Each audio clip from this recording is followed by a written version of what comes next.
मेरे इस ज्योतिषीय चैनल पर सभी दर्शकों का स्वागत है। अपने सभी गुरुजनों को प्रणाम करते हुए मैं आज के विषय का आरंभ करता हूँ। जैसा कि मैंने बताया था पहले भी कि मैं अपने चैनल पर जो कि कई से लोगों का सवाल आता है मुझसे व्यक्तिगत रूप से, जिन्होंने पूछा है कि उन्हें पुत्र रत्न की समस्या क्यों है, या उनके केवल कन्या संतानें ही क्यों हैं, या उन्होंने अपने बारे में नहीं पूछा, ऐसे चर्चा के दौरान आया कि किसी को केवल कन्या संतान क्यों होती है। तो हम इसको ज्योतिष की भाषा में कैसे समझते हैं। सबसे पहले अगर हम समझना चाहें तो कुंडली क्या है, तो कुंडली हमारे जन्म समय के दौरान जो आकाश में ग्रह हैं उनकी स्थिति है। तो यहाँ पर कुंडली में यदि हम संतान के भाव से देखें तो कुंडली में कुछ भाव महत्वपूर्ण हैं। पहला भाव है दूसरा, ये आपके अंदर जितने प्रोजेनिट रिलेटेड लिक्विड्स हैं, स्पर्म ओवल्यूशन हुआ, ओवरी का ये जो स्ट्रक्चर है वो आपके दूसरे भाव से है। तीसरा भाव हमारा होता है जो कि हम इंटरेक्शन करते हैं, फिजिकल इंटरेक्शन करते हैं, उसके लिए तीसरा भाव। और हमारा सातवां भाव होता है हमारे सभी अंग, इंटरनल ऑर्गन्स, और साथ में ये हमारे पार्टनर का भाव है, पार्टनर हस्बैंड हो या वाइफ। इसके बाद आता है नौवां भाव। नौवां भाव महिला के लिए महत्वपूर्ण होता है क्योंकि ये उसका गर्भ होता है, यानी संतान का आरंभ अगर होता है तो शरीर में हमारे अंदर पहले संतान संबंधित द्रव्य बनने चाहिए, यानी स्पर्म होना चाहिए और ओवल्यूशन। सेकंड आता है कि हमारा इनका एक्सचेंज होना चाहिए, या कह सकते हैं एक्सचेंज तो वन वे होता है, यानी कि जब आप तीसरे भाव में पहुंचते हैं तो आप सेक्सुअल ओरिएंटेशन के जल्दी या सेक्सुअल एक्ट्स के जल्दी अपना स्पर्म एवोल्यूशन को ट्रांसफ़र करते हैं। इसके बाद हम तीसरे भाव से आते हैं तो अब उसको एक जगह मिलनी चाहिए जहाँ पर वो संतान का या गर्भ का रूप ले सके, तो वो होता है सप्तम भाव। सप्तम भाव में हमारे सभी प्रजनन अंग हैं, जैसे कि उसमें ओवरी या पुरुषों के लिए टेस्टोस्टेरोन, ये सब उसी अंग से इंटरनल ऑर्गन्स डील किए जाते हैं। अष्टम भाव से एक्सटर्नल ऑर्गन्स डील होते हैं। अब आते हैं हम नवम भाव में। नवम भाव में कोई अंग तो नहीं है, ये हमारी थाइज़ हैं, और हम सभी जानते हैं कि थाइज़ के अंदर कुछ बोन्स होती हैं, कुछ ऐसे मांसस अंग होते हैं, हमारी त्वचा होती है जिनका एक्सपेंशन बहुत जल्दी, यानी ये रिकवर बहुत जल्दी करते हैं। इसलिए सर्जरी में थाइज़ के पोर्शन से हम ज़्यादातर मांस या स्किन्स को निकालते हैं।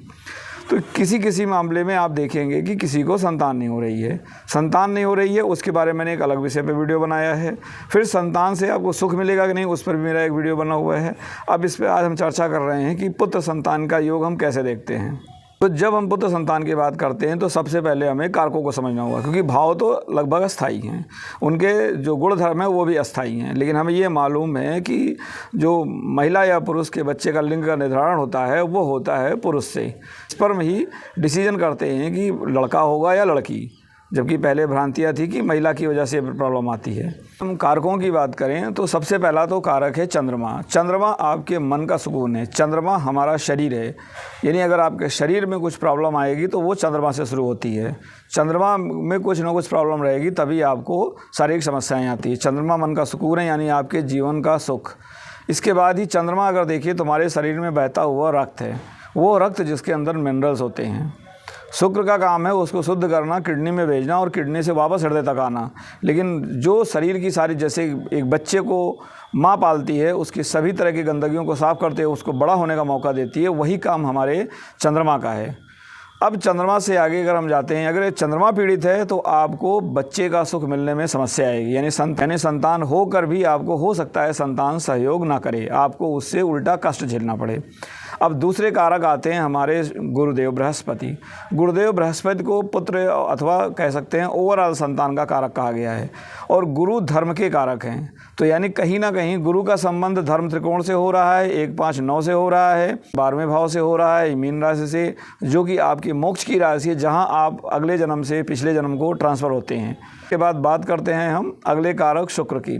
शुक्र सभी जो हमने बताया कि जो हमारे प्रोजेनिट रिलेटेड लिक्विड्स हैं, स्पर्म्स हुए, ओवल्यूशन प्रोसेस हुआ, इसको कंट्रोल करते हैं। तो शुक्र का रोल यहाँ पर इस ढंग से आता है, और शुक्र ही हमारी ओवरी को कंट्रोल करते हैं। शुक्र हमारे गर्भ के विकास को, यानी महिला के गर्भ में जो बच्चा विकसित होता है उसके लिए जो जरूरी द्रव्य हैं वो चंद्रमा और शुक्र दोनों के सामूहिक रूप से होते हैं। इसके बाद बारी आती है मंगल की। मंगल को पौरुषत्व का कारण बोला गया है। ये लग्न त्रिकोण के प्रथम भाव के मालिक हैं, यानी काल पुरुष में मेष जो है वो मुख्य राशि है, और काल पुरुष की जो 8वीं राशि है जिसे हम आयु की अंतिम राशि बोलते हैं, वृश्चिक राशि, उसके भी मालिक मंगल हैं। तो मंगल का रोल तो आपके जन्म से लेकर आपकी मृत्यु तक है। तो बृहस्पति का रोल उसके आगे शुरू होता है 9वें भाव से 12वें भाव में। इसके बीच में आते हैं शनिदेव। शनिदेव आपके कर्म हैं। किसी भी कुंडली में कोई भी घटना घटेगी तो किसी एक ग्रह विशेष से कभी नहीं घटती है, उसमें सभी ग्रहों का रोल होता है। और चंद्रमा, जहाँ तक शनि की बात करें तो शनि तो हमारे कर्म के कारक हैं। धर्म गुरु लेके आते हैं और कर्म शनि को लेकर आते हैं। तो गुरु और शनि तो आपको 9वें भाव से 12वें भाव तक पहुँचाते हैं, तभी आप अगले जन्म की यात्रा शुरू करते हैं। अब बात हम करते हैं वापस मंगल पर। मंगल को पौरुषत्व का कारण बोला गया है, और मंगल ही महिला में जो मेंसेस का प्रोसेस होता है उसके स्टार्टर हैं। यानी अगर आपका मंगल पीड़ित है, यानी किसी महिला का मंगल पीड़ित है, तो उसके मेंसेस में ज़रूर दिक्कत आएगी, मेंसेस पीरियड में उसको समस्याएं रहेंगी। अब पुरुष की बात करें तो पुरुष में ये उसका पौरुषत्व है। अगर पौरुषत्व को दूसरी भाषा में समझें तो ये उसकी प्रजनन क्षमता है। तो कहीं ना कहीं जो स्पर्म्स होते हैं, मेल फीमेल स्पर्म्स की हम बात करें तो मेल स्पर्म्स की जो पावर होती है वो ज़्यादा होती है कंपेयर टू फीमेल स्पर्म्स। तो जब फर्टिलाइजेशन का प्रोसेस होता है तो इसमें कहीं ना कहीं स्पर्म्स की पावर का रोल आता है। और ये पावर का रोल कहाँ से मिलता है? हमारे मांसपेशियों से, मांसल अंगों से, जो कि हमारे शरीर को कंट्रोल करती हैं।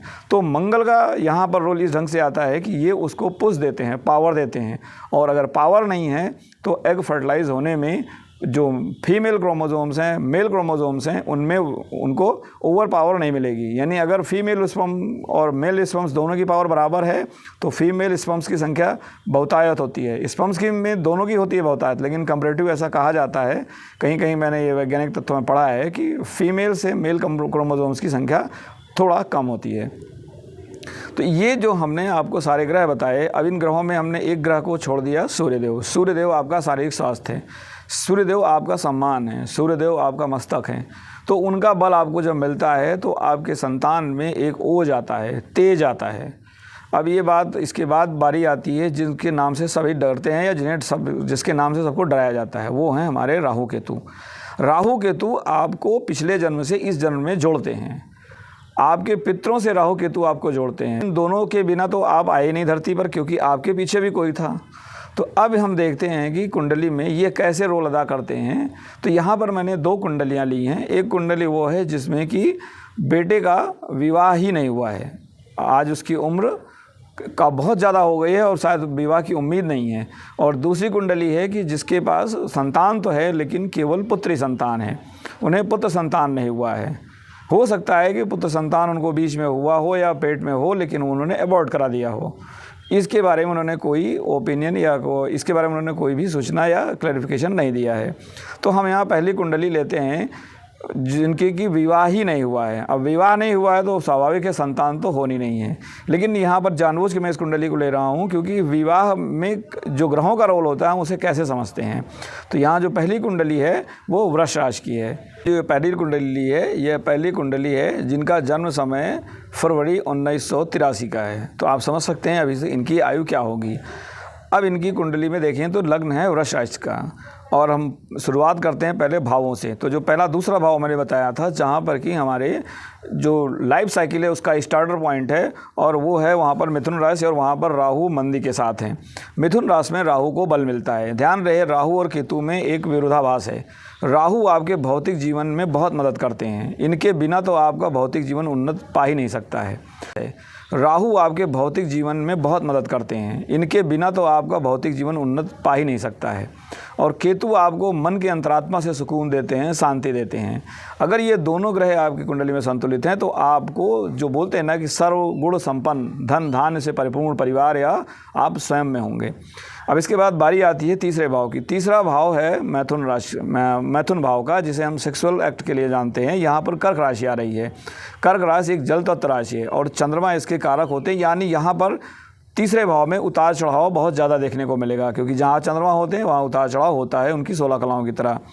अब हम बात करते हैं कि इसके तीसरे भाव के स्वामी कहाँ गए हैं। तो तीसरे भाव के स्वामी चंद्रमा हैं, ये गुरु के साथ वृश्चिक राशि में हैं। ज्योतिष में जब हम कभी बात करते हैं तो 4 तथ्यों को बहुत देखना पड़ता है। पहला तथ्य है वृश्चिक राशि, दूसरा है कुंभ राशि, एक के सह स्वामित्व केतु हैं और दूसरे के सह स्वामित्व राहु हैं, और राहु और केतु तो मूलाधार हैं। ये तो दोनों नोड हैं जिनके इर्द गिर्द हमारी कुंडली चलती है।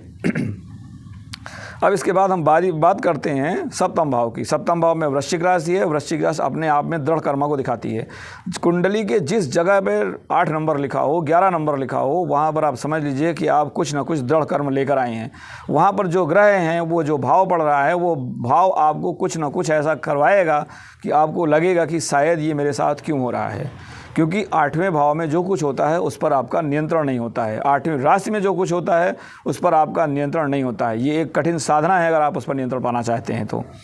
इसके बाद हम बात करते हैं सप्तम भाव से आगे हम जाते हैं नवम भाव में। तो नवम भाव यहाँ पर ये पुरुष की कुंडली है, तो हम इसका स्त्री के रूप में यानी गर्भ के रूप में नहीं देखेंगे, लेकिन हम यहाँ धर्म के रूप में देखेंगे, क्योंकि धर्म त्रिकोण अगर बली नहीं होगा, धर्म का बल आपको नहीं है, तो आपको संतान की प्राप्ति नहीं हो सकती है। तो यहाँ पर धर्म त्रिकोण में 10 नंबर की शनि की मकर राशि है, और मकर राशि में सूर्य हैं। सूर्य शनि की राशि में हो या शनि सूर्य के साथ हो, सूर्य को शनि देख रहे हो, शनि सूर्य आपस में एक दूसरे के सामने हो, तो ये दिखाता है एक प्रकार का बंधन योग, यानी धर्म के भाव में एक बंधन दिखाई पड़ रहा है कर्म का, क्योंकि शनि कर्म के कारक हैं। अब हमने धर्म की बात तो हम ये भी देखते हैं कि शनि की क्या हाल है। तो अगर हम यहाँ पर शनि की बात करें तो शनि 6ठे भाव में है, तुला राशि में। तुला राशि उनकी उच्च राशि है, और तुला राशि 6ठा भाव हमारे निजी शत्रु हैं, यानी वो शत्रु जो हमें बाहरी दुनिया से मिलते हैं, लेकिन उनकी जड़ कहीं ना कहीं हमारे अंदर होती है। तो ये शनि का जो तुला राशि में जाना है, ये तुला राशि पार्टनर की राशि है। तो कहीं ना कहीं आप अपने लिए कोई ना कोई ऐसा शत्रु पैदा करेंगे, यानी एक पार्टनर के रूप में वो शत्रु होगा जो आपको 6ठे भाव के जरिए समस्या देगा। अब हम बात करते हैं, यहाँ पर लग्न कुंडली की बात हो गई, अब हम इनकी नौमांश कुंडली की बात करते हैं। तो नौमांश कुंडली में अगर हम जाएं तो नौमांश कुंडली में लग्न इनका मकर राशि का है। यही राशि जो कि धर्म भाव में थी, यानी नवम भाव की जो राशि थी वो यहाँ पर लग्न में आई है, और लग्न में पुनः शनि है, यानी अपनी ही राशि के शनिदेव हैं। वहाँ पर तुला राशि में उच्च राशि के थे, यहाँ पर अपनी स्वयं की राशि हैं, और मकर राशि को दलदल बोला जाता है। जो नौमांश के लग्न होता है वो आपका जीवन का वो पथ है जो आपने अपने पिछले जन्म से अपने पितरों के जरिए पाया है, यानी संघर्ष आपके जीवन का अहम हिस्सा है, क्योंकि ये संघर्ष की राशि है। और शनिदेव स्वयं है, तो शनिदेव पीड़ा के कारक हैं, ये तप के कारक हैं। आपको तप करना पड़ेगा। वो तप कैसा होगा उसके कई आयाम होते हैं। अब हम यहाँ बात करते हैं, वहाँ पर जो तीसरी राशि थी, यानी कि जो दूसरे भाव की राशि थी मिथुन, वो यहाँ नौमांश में कहाँ पर है। तो मिथुन राशि यहाँ पर 6ठे भाव में गई है। पुनः 6ठे भाव को शत्रु का भाव बोला गया है, और यहाँ पर जो त्रिकोण यानी पुरुषार्थ आ रहा है वो काम पुरुषार्थ आ रहा है। ध्यान रहे, जब हम संतान के रिश्तों की बात करते हैं तो जो ग्रह धर्म पुरुषार्थ में जाते हैं वो आपको वहाँ पर मदद करते हैं। हर एक ग्रह का एक पुरुषार्थ होता है, उसकी वो ऊर्जा होती है जिस तरफ वो केंद्रित होता है। और यहाँ पर तो जो दूसरा भाव है, वैसे तो दूसरा भाव धन का है, लेकिन यहाँ जो पुरुषार्थ है वो जा रहा है आपका काम पुरुषार्थ में, और उस पुरुषार्थ में जो ग्रह हैं वो केतु हैं। केतु को काम पुरुषार्थ में उतना अच्छा नहीं माना गया है, और यहाँ पर साथ में मंदी हैं। 6ठा भाव इस ढंग से पीड़ित दिख रहा है, और ये 6ठे भाव में जो राशि है वो दूसरे भाव की राशि है। अब हम बात करते हैं कि यहाँ पर क्या जो तीसरी भाव है, यानी कि जो सेक्सुअल ओरिएंटेशन का भाव है, उसमें क्या है, क्योंकि अगर विवाह नहीं हुआ है तो वहाँ कुछ ना कुछ समस्या दिखनी चाहिए। तो यहाँ पर अगर हम गौर करें तो जो तीसरे भाव की राशि कर्क थी, कर्क यहाँ पर पहुँची है सप्तम भाव में, और सप्तम भाव में सूर्य हैं। सूर्य को सप्तम भाव में अच्छा नहीं माना जाता, क्योंकि ये जिम्मेदारियों का बोझ बढ़ा देते हैं। आपके ऊपर कुछ ना कुछ ऐसा दबाव रहेगा कि आप जो सप्तम का मुख्य उद्देश्य है वो नहीं आप कर पाएँ। और यहाँ पर पुनः जो राशि है पुरुषार्थ है, इस समय सूर्य आए हैं कहाँ पर, मोक्ष पुरुषार्थ में। धर्म और मोक्ष पुरुषार्थ, इनके बीच में आपका काम और जो अर्थ पुरुषार्थ है वो काम करता है। मोक्ष पुरुषार्थ के ग्रह कोई ना कोई ऐसा आपको सबक देकर जाते हैं वो जो इस जीवन से आपको मुक्त करते हैं। मोक्ष का मतलब है मुक्ति देना। तो यहाँ सूर्य कुछ ना कुछ ऐसा असर दिखाएंगे जो आपको मुक्त करेगा। अब सूर्य इनके पिता हो सकते हैं, इनका खुद का स्वाभिमान हो सकता है, खुद का घमंड हो सकता है। इसके बाद हम बात करते हैं कि इनके सप्तम भाव की जो राशि थी वो कहाँ जा रही है। तो यहाँ जो सप्तम भाव में राशि थी वृश्चिक राशि थी।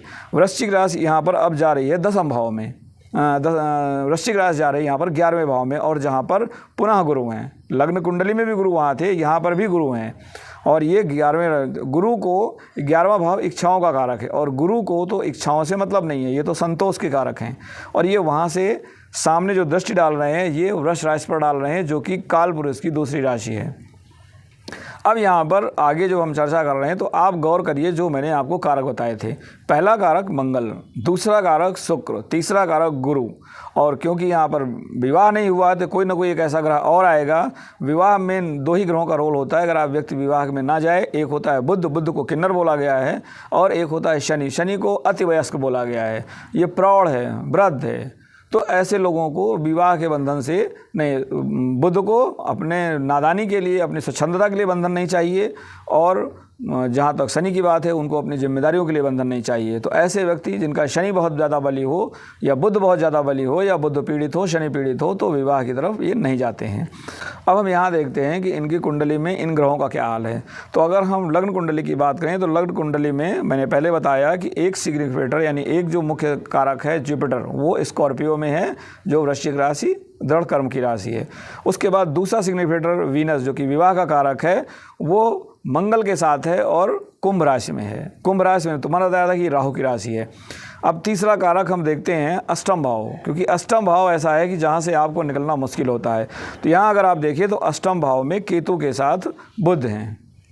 केतु और बुध अष्टम भाव में बुध हैं, और वहाँ पर राशि क्या है, धर्म की राशि है, गुरु की राशि है, जो कि बुध के शत्रु की राशि है। केतु बुध के मित्र हैं, और ये भाव मोक्ष का भाव, ये भाव आपके निजी दोषों का है। तो कहीं ना कहीं बुध एक अपना बल दिखा रहे हैं अष्टम भाव में जाके, क्योंकि आपको बुध को नियंत्रित करना मुश्किल होगा। अगर हम यहाँ दूसरे भाव की बात करें तो वहाँ पर राहु मंदी के साथ है, यानी दूसरा भाव भी कमज़ोर पड़ रहा है और 8वां भाव बली हो रहा है।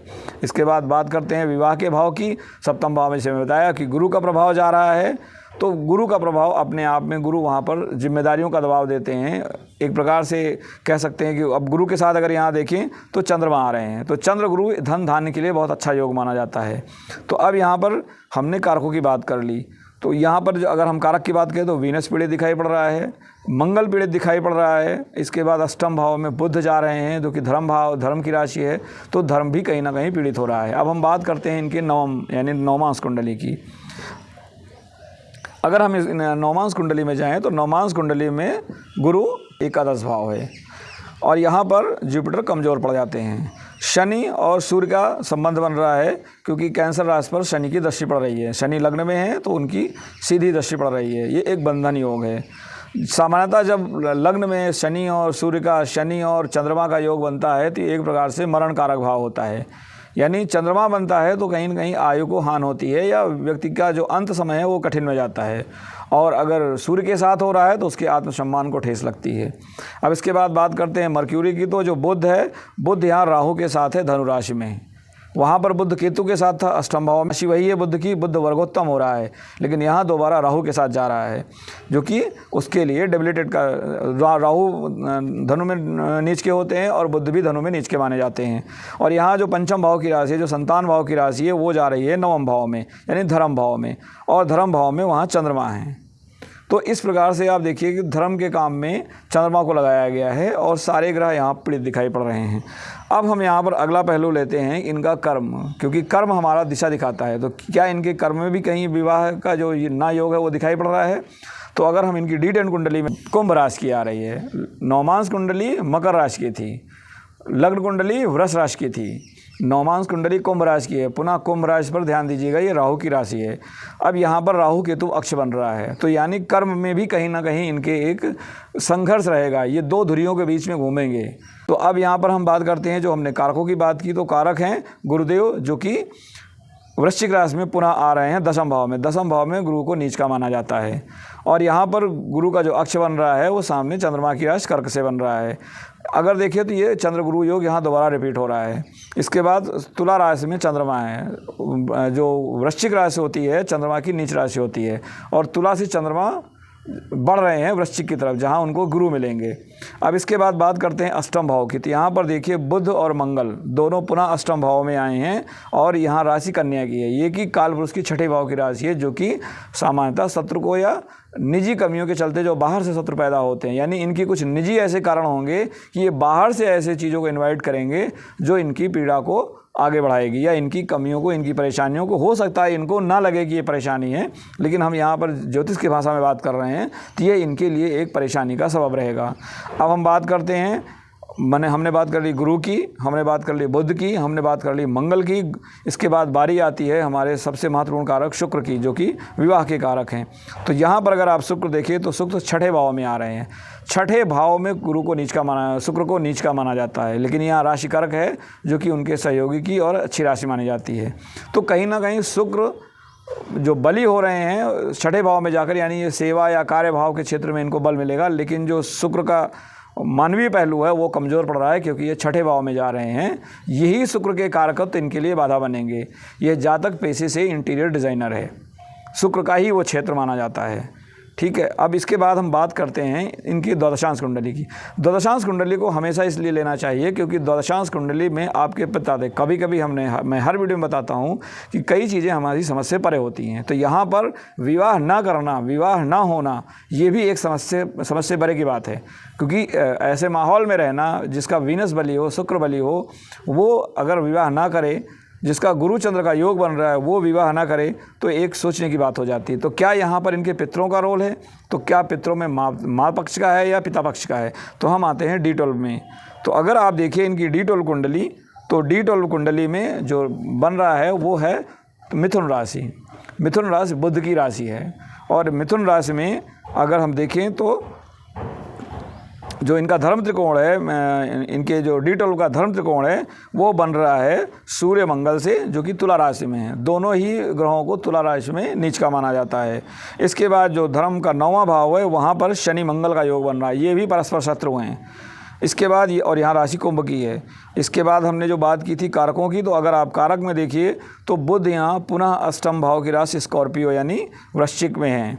ये एक प्रकार का बुध का बार बार अष्टम से संबंध बनाना कहीं ना कहीं ये दिखाता है कि जातक के ऊपर कैरी फॉरवर्ड जो हैं वो कहीं ना कहीं बुध को लेके हैं। और बुध विष्णु भगवान का रूप है, बुध वाणी का रूप है, बुध किन्नर का रूप है, बुध छोटी कन्याओं का रूप है।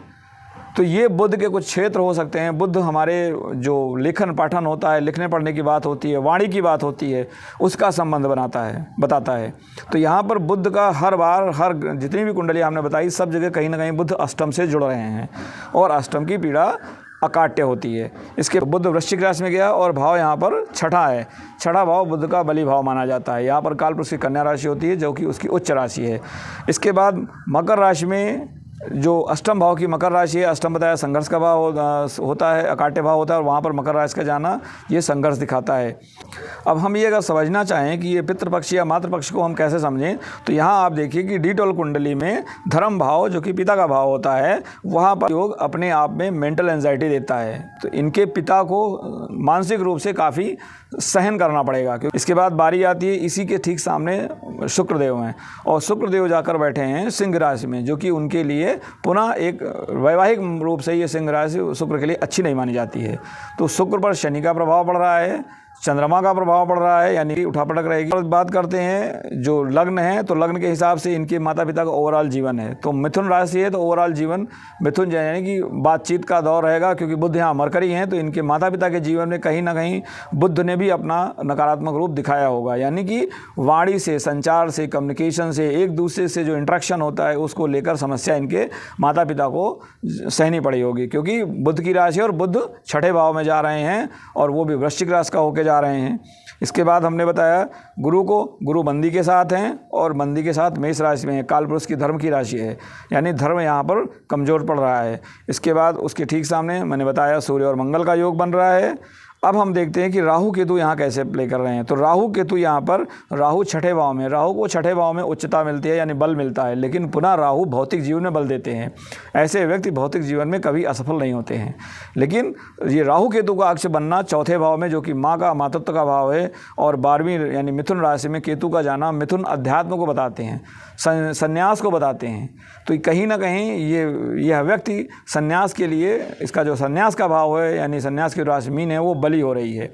बुध अपने ही उच्च भाव में जाके नीच राशि में गए हैं।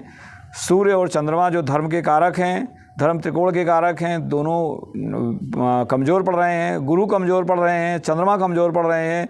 तो कहीं ना कहीं कई चीज़ों ने मिलकर इनको इस मामले में बनाया। अब यहाँ पर हम देखते हैं कि राहु और केतु जिस राशियों में हैं उनका संबंध चंद्रमा से बन रहा है या सूर्य से।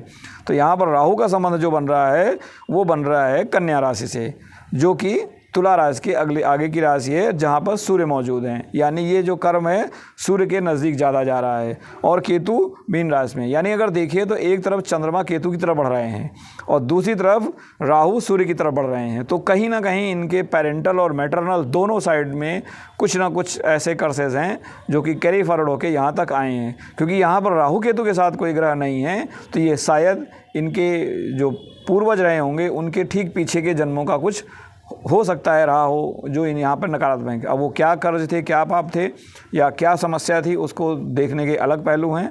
अब हम यहाँ पर सबसे अंत में बारी कर लेते हैं मंगल की। तो मंगल को हमें बताया वो नीच के हैं। अब विवाह नहीं हुआ इसलिए हम यहाँ मंगल को प्राथमिकता नहीं दे रहे हैं। अब हम अगली कुंडली ले रहे हैं एक व्यक्ति की जिसका विवाह हुआ और उसकी 2 कन्या संतान है। व्यक्ति मंगल के ही क्षेत्र में कार्य कर रहा है, लेकिन इसके बावजूद भी अगर मंगल के क्षेत्र में है तो मंगल स्वाभाविक रूप से बली होगा, लेकिन उसे भी पुत्र संतान की प्राप्ति नहीं हुई। तो हम ये देखते हैं दूसरी कुंडली। ये दूसरी कुंडली 1975 की है। अब अगर दूसरी कुंडली की बात करें तो दूसरी कुंडली में तुला राशि का है। ये तुला राशि की लग्न है और सप्तम भाव खाली है जहाँ पर मेष राशि है।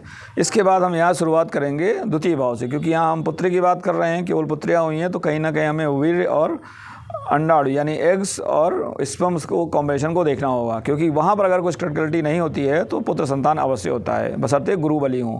तो यहाँ पर अगर हम जाएँ तो दूसरे भाव में चंद्रमा और राहु का योग बन रहा है। ये एक प्रकार का शारीरिक रूप से नकारात्मक योग है। और यहाँ पर राशि आ रही है वृश्चिक राशि, जो कि मैंने पहले भी बताया कि एक दृढ़ कर्म की राशि है। तो कहीं ना कुछ इनका दूसरे भाव से जुड़ा हुआ है जो इनका दृढ़ कर्म है।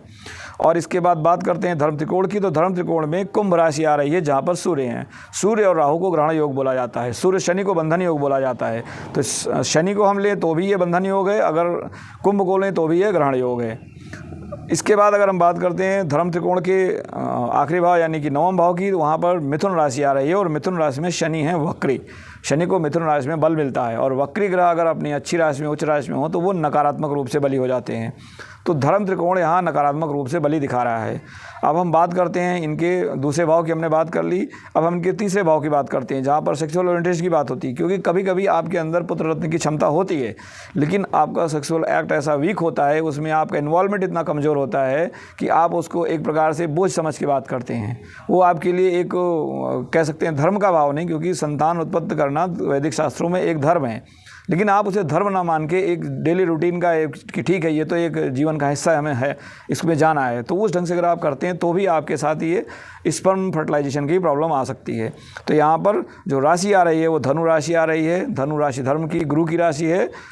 और गुरु अगर यहाँ देखिए तो गुरु छठे भाव में जा रहे हैं, यानी तीसरे भाव का जो राशि अधिपति है वो छठे भाव में जा रहा है, लेकिन खुद की राशि में जा रहा है। और वहाँ पर उसके साथ उसके शत्रु शुक्र मिल रहे हैं। अगर हम बात करते हैं तो शुक्र को युति में हमेशा विजय मिलती है। जिस भी ग्रह के साथ शुक्र युति करेगा, शुक्र को पराजित का सामना नहीं करना पड़ता है। तो यहाँ पर शुक्र गुरु के ऊपर भारी पड़ रहे हैं, क्योंकि ये जो मीन राशि है यहाँ पर शुक्र को उच्चता भी प्राप्त होती है। तो इस प्रकार से तीसरा भाव यहाँ पर कमज़ोर दिखाई पड़ रहा है। अब देखते हैं तीसरे भाव पर दृष्टि, तो तीसरे भाव पर शनि की दृष्टि है, वक्री शनि की। ये एक परिपक्वता की राशि है, यानी पुनः देखिए तो तीसरा भाव कमज़ोर पड़ रहा है। तो तीसरा भाव भी कमज़ोर हो रहा है। दूसरे भाव में राहु और चंद्रमा का योग बता रहा है कि कुछ मंथन, कुछ विचार ऐसे रहेंगे जिसकी वजह से दूसरा भाव कहीं ना कहीं समस्या में जाएगा। अष्टम भाव में जो काल पुरुष की दूसरे भाव की राशि है वहाँ पर केतु हैं। केतु कटाव को दिखाते हैं, यानी कहीं ना कहीं वो पक्ष में कुछ कटाव होगा। अब हम बात करते हैं इनके चतुर्थ भाव की, जहाँ से संतान सुख देखा जाता है। तो चतुर्थ भाव में मंगल और बुध हैं, दोनों को ही चतुर्थ भाव में नीचत्व प्राप्त होता है, लेकिन ये मंगल की उच्च राशि है। तो इस प्रकार से यहाँ मंगल और बुध बली हो रहे हैं, लेकिन कर्म के क्षेत्र से बली हो रहे हैं, क्योंकि दसम भाव में ये राशि होती है तो वो कर्म का क्षेत्र है। तो जो कारकों की बात की मैंने, शुक्र यहाँ बली हो रहे हैं, गुरु के साथ हैं, लेकिन दूसरे कारक पुत्र संतान के गुरु वो कमज़ोर पड़ रहे हैं, शनि वक्री हैं। इसके बाद बात की हमने शुक्र की। शुक्र गुरु का योग भौतिक सुख सुविधाओं के लिए अच्छा है। ऐसे आदमी को सर्वधर्म संपदा मिलती है, भौतिक सुखों का पूरा लाभ मिलता है। अब हम इसकी बात करते हैं कि इनका जो नौमांस कुंडली है उसकी क्या हाल है। तो अब देखिए, तो नौमांस कुंडली वृश्चिक राशि की है। वृश्चिक राशि का यहाँ आना बताता है कि भाग्य में ये कुछ ना कुछ तो दृढ़ कर्म लेकर आए हैं। वीडियो काफ़ी लंबा हो गया है और अब आप देख सकते हैं जैसे कि पीछे मेरे सूर्य भी अस्त हो रहा है। तो अब जो अगली कुंडली की बात मैंने की, मैं इसको दूसरे चरण में बनाऊंगा। यहाँ पर मैं आपको साथ साथ में जो कुंडली की मैंने चर्चा की है उसकी काल पुरुष की जो इक्विवेलेंट कुंडलियाँ वो मैं आपको साथ में डाल रहा हूँ। आप भी अपना, जो देखने वाले दर्शक है हमारा, मैं उनसे अनुरोध है कि वो भी अपना दिमाग लगाएं कि लग्न कुंडली को जब हम काल पुरुष की कुंडली की दृष्टि से देखते हैं तो क्या वहाँ पर भी कुछ ऐसे योग हैं जो इस चीज़ को बताते हैं कि आपको संतान यानी पुत्र संतान का सुख, यानी जब विवाह ही नहीं हुआ तो पुत्र संतान तक तो बात ही नहीं पहुँचती है। तो क्या ये योग दिखाते हैं कि ऐसा कुछ है। आशा है आपको यह विषय समझ में आया होगा और कुछ नए ढंग से मैंने जो कुछ नए आयाम है वो जोड़ने की मैंने कोशिश की है। इनमें मैं पुनः बता दूं, मैंने नक्षत्रों को, पंचांग को, अष्टक वर्ग को नहीं शामिल किया है, जैमिनी दृष्टियों को नहीं शामिल किया है। उससे आकलन और स्पष्ट हो जाता है। आशा है आपको ये समझ में आया होगा। आप सबका मेरे चैनल पर बने रहने के लिए धन्यवाद। आपका दिन शुभ हो। ओम गुरुवे नमः।